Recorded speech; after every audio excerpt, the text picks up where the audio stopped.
Economics. Economics से हमें पहले हम इसमें फर्स्ट चैप्टर पढ़ेंगे इंट्रोडक्शन, जिसमें हम ये जानेंगे कि मैक्रो इकोनॉमिक्स होती क्या है।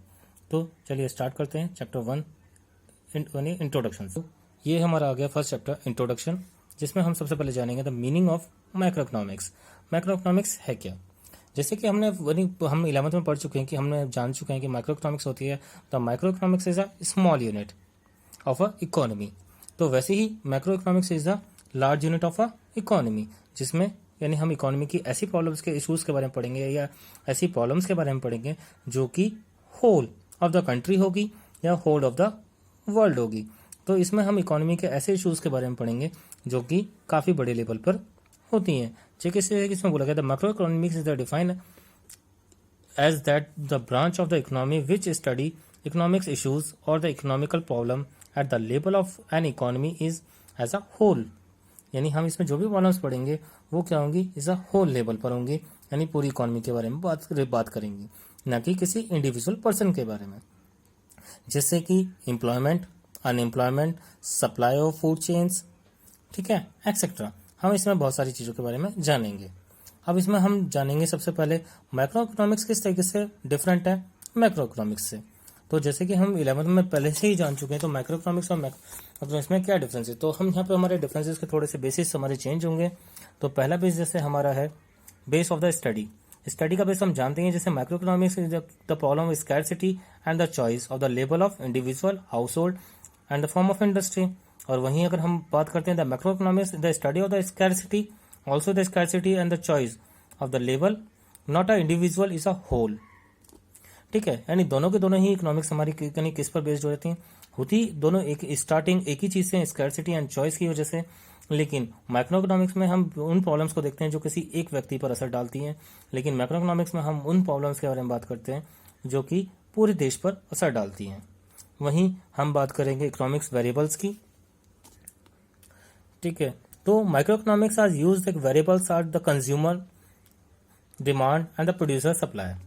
यानी हम जब भी माइक्रो इकोनॉमिक्स में हम बात करते हैं तो उसमें हमारा जो वेरिएबल्स होते हैं हमारे वहाँ दो ही हैं, कंज्यूमर्स एंड प्रोड्यूसर्स। लेकिन जहाँ माइक्रो इकोनॉमिक्स की बात करते हैं, अदर हैंड हमारे जो वेरिएबल्स आ जाते हैं वो है, तो माइक्रो इकोनॉमिक्स में हमारे दो वेरिएबल्स हैं, जैसे कि हमारे माइक्रो में थे consumer demand and the producer supply.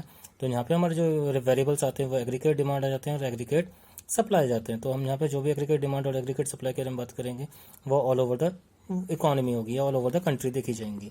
Then economic agent, तो economic agent the refer the individual and institutional who take the economical decisions, and the individual economy agent that include the consumer and the producer, and the focus of the maximization of the personal goals, and the institutional economic unit include the state and signatories bodies like Reserve Bank, SEBI या try.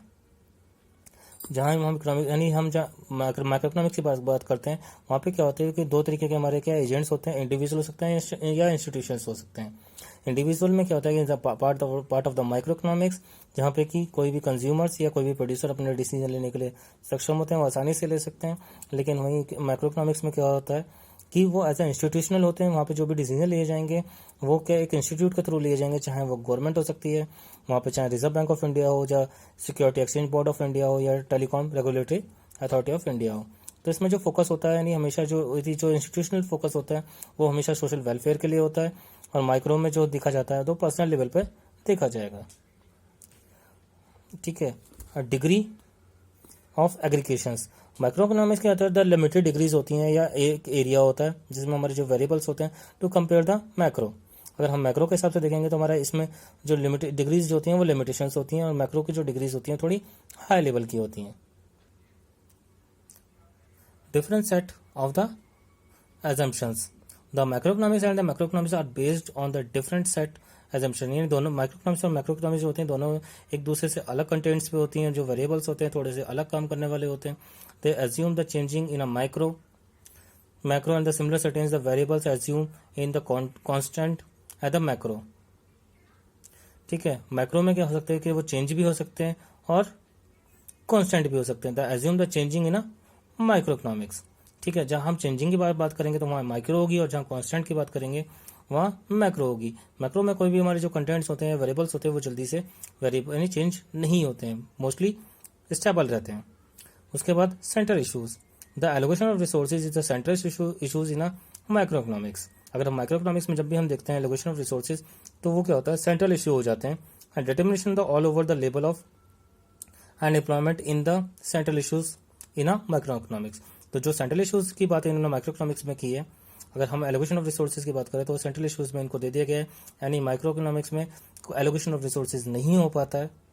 तो इसीलिए क्योंकि जो central issues हो जाते हैं, यानी वो क्या होता है, मैक्रो इकोनॉमिक्स का पार्ट है, और मैक्रो इकोनॉमिक्स में सेंट्रल इशूज को देखा जाता है कि ऐसे इकोनॉमी के कौन कौन से सेंट्रल इशूज हैं।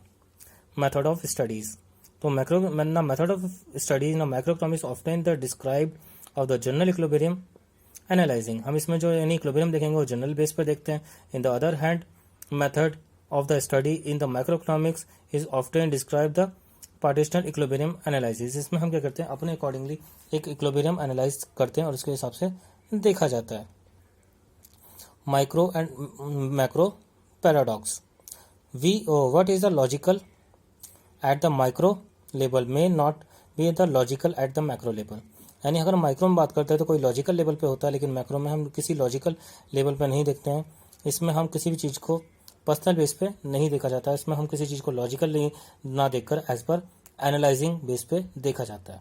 यानी macro economics is a logical and macro is a not logical. अब हम जानेंगे scopes and significance of the macro economics. तो स्कोप्स हमारे क्या होते हैं, scopes of the macro economics refer to the field of the study और the area of study. यानी माइक्रो इकोनॉमिक्स का क्या होता है, हम स्टडी के हम बारे में आप सारी चीज़ों को जानेंगे, क्या इसके फ़ायदे हैं, क्यों हमें इसको पढ़ना चाहिए, क्यों जानना चाहिए। तो सबसे पहले हम इसमें जो हमारा सबसे पहला स्कोप्स आता है, the estimated national income and the related aggregates.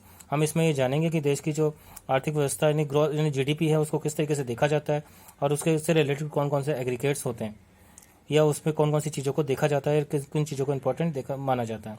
Theory of employment, हम इसमें जानेंगे कि देश में अनएम्प्लॉयमेंट यानी रोजगार और बेरोजगारी का जो स्ट्रक्चर है उसको किस तरीके से देखा जाता है और किस तरीके से बेरोजगारी को बढ़ सकती हैं, किन कंडीशंस में घट सकती हैं, हम उन थ्योरीज पे बात करेंगे।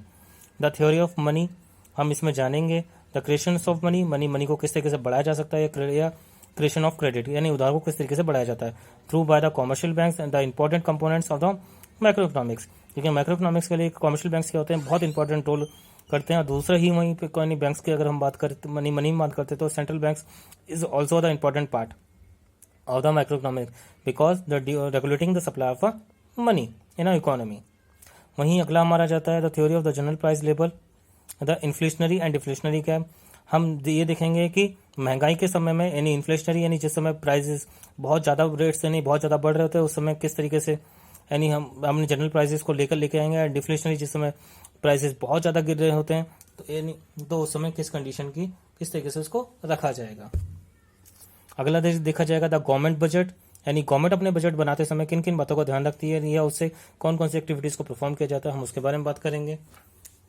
और उसके बाद हमारा देखा जाएगा the exchange rate and the balance of payment, यानी किस तरीके से एक करेंसी को दूसरी करेंसी में बदला जाता है और किन किन चीज़ों को हमें पूरा करना होता है। दूसरा द बैलेंस ऑफ पेमेंट, यानी अगर हम किसी देश से एक देश से दूसरे देश से जब इम्पोर्ट एक्सपोर्ट किया जाता है तो उसमें कौन कौन से हमारे अकाउंट्स पे किए जाते हैं, किस तरीके के फंक्शंस देखे जाते हैं, किस तरीके से रेगुलेट किया जाता है, हम उन सब चीज़ों के बारे में जानेंगे।